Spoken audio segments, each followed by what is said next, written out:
नमस्कार मित्रांनो. धर्म, त्याग, सत्य आणि मानवतेचा संदेश देणारा मोहरम हा केवळ एक सण नसून बलिदान आणि न्यायासाठी लढण्याची प्रेरणा देणारा एक दिवस आहे.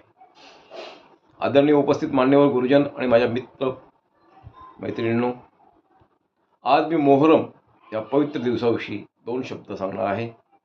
मोहरम हा इस्लाम धर्मातील महत्त्वाचा महिना आहे.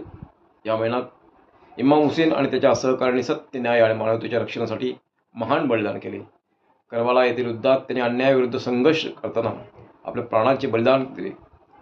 त्यांच्या स्मरणार्थ ताजिया काढले जातात आणि त्याला श्रद्धांजली अर्पण केली जाते. मोहरम आपल्याला सत्याच्या मार्गावर चालण्याची प्रेरणा देतोय, अन्यायाविरुद्ध आवाज उठवण्याची, मानवतेची सेवा करण्याची प्रेरणा देतो. सर्व धर्माचा आदर आणि समाज त्यात बंधुभाव जपणे हा दिवस हा महत्त्वाचा आहे. चला, या पवित्र प्रसंगी आपण एकता, शांतता आणि सद्भावना वाढवण्याचा संकल्प करूया. धन्यवाद. तर मित्रांनो, तुम्हाला मोहरममधला कुठला गुण आवडला हे मला लाईक करून कॉमेंटमध्ये सांगा. गजानन जोशी प्रेरणा मंच ह्या चॅनेलला नक्कीच सबस्क्राईब करा. धन्यवाद मित्रांनो. धन्यवाद.